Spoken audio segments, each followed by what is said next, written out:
Eu tenho novidade também, no caso da morte da professora de Pilates, Larissa Rodrigues.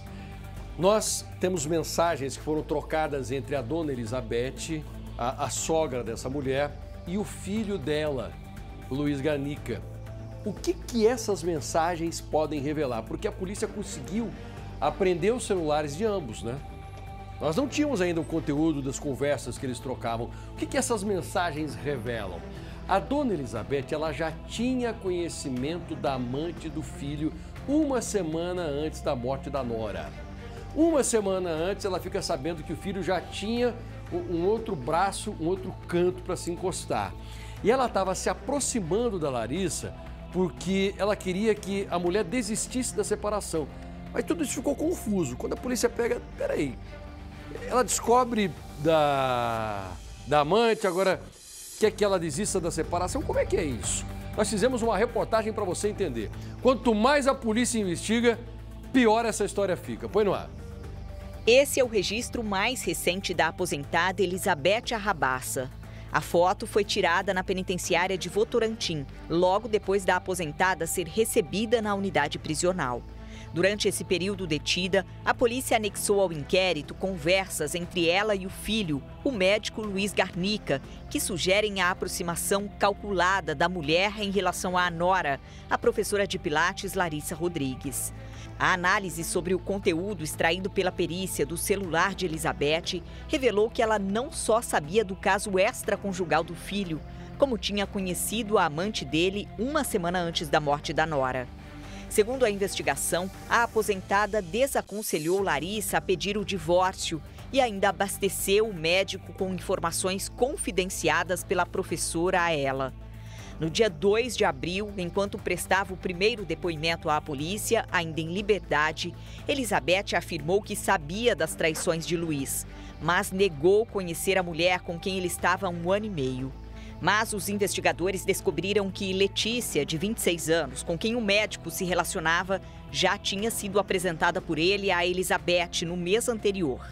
No dia 13 de março, Luiz pede a Letícia: "Me manda uma foto nossa, vou mostrar para minha mãe." Uma testemunha contou à polícia que Larissa desabafou que não tinha recebido nenhuma mensagem de Luiz pelo Dia das Mulheres, que ele estaria em um plantão médico, mas desconfiava que fosse mentira. No dia seguinte, quando Luiz chegou em casa e foi dormir, Larissa foi até o carro dele e achou uma rolha de vinho com a data do dia anterior e uma caixa com brinquedos sexuais. A mulher relatou que a professora desconfiava da infidelidade do médico desde o ano passado, mas só decidiu seguir o marido naquele mês. Larissa flagrou quando o carro de Luiz entra no prédio da estudante. Deu um beijo nela e ela vai descer lá. Tá filmando? Tô. Vai entrar. Olha lá. Não demorou para que Elizabeth compartilhasse com Luiz as informações que conseguiu com a nora sobre o episódio. Larissa filmou você entrando na garagem do prédio da moça. Não fala para ela que estou lhe contando. Falei que você tinha me falado que ia terminar. A Larissa até passou lá para me mostrar onde ela mora. Eu falei que ela não deveria ter feito isso e que você deve ter ido lá para terminar com a moça. Faz de conta que foi isso. Agora você não pode ir lá por enquanto. Elizabeth encaminhou para o filho o vídeo do flagrante. Eu fiz ela mandar o que você entrou. E ainda orientou: se controla para não discutir com a Larissa, por favor. Me promete? E agora deixa ela lá com a dor de barriga. De acordo com a polícia, nesse período, Larissa já estava sendo envenenada. A aposentada também instiga Luiz a punir Larissa por ter descoberto a traição. Pega um plantão e vai trabalhar. Larga ela aí sozinha. O inquérito policial concluiu que, a pedido de Luiz, Elizabeth se encarregou de resolver o problema matrimonial do filho e possivelmente já estava trabalhando no plano que tirou a vida de Larissa. Nesse período, ela pesquisou pela 2ª vez no ano por chumbinho, veneno que matou a nora.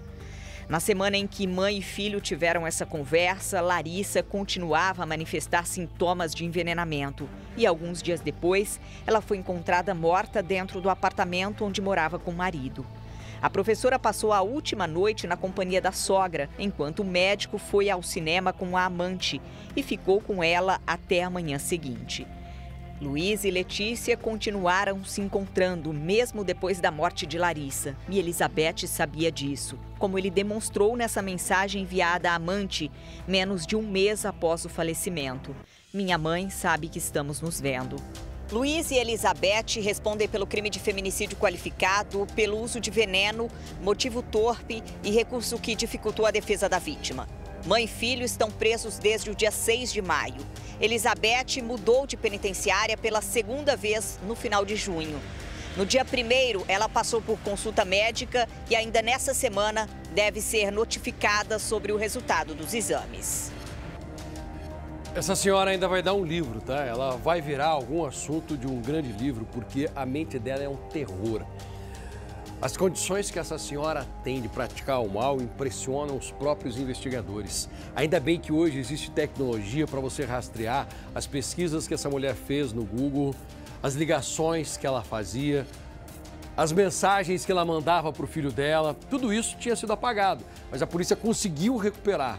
Veja bem, ela realmente envenenou essa mulher, porque tem histórico de pesquisa lá sobre o chumbinho, e ela, de fato, conduziu o filho em toda essa tramóia que a gente está vendo aqui. O que mais a polícia vai descobrir, né, Lombardi? Nós vamos, cada dia que passa, a gente se surpreende mais, né? Porque Sabe que eu pedi? Ela montou um esquema impressionante, né? Sabe o que eu pedi pro pessoal lá fazer, Lombardi? Me desculpa. Para descobrir como é que o marido dela morreu, tá? Porque ela é viúva. Como é que um homem morreu tempos atrás? A nossa reportagem vai descobrir, eu vou trazer aqui para vocês.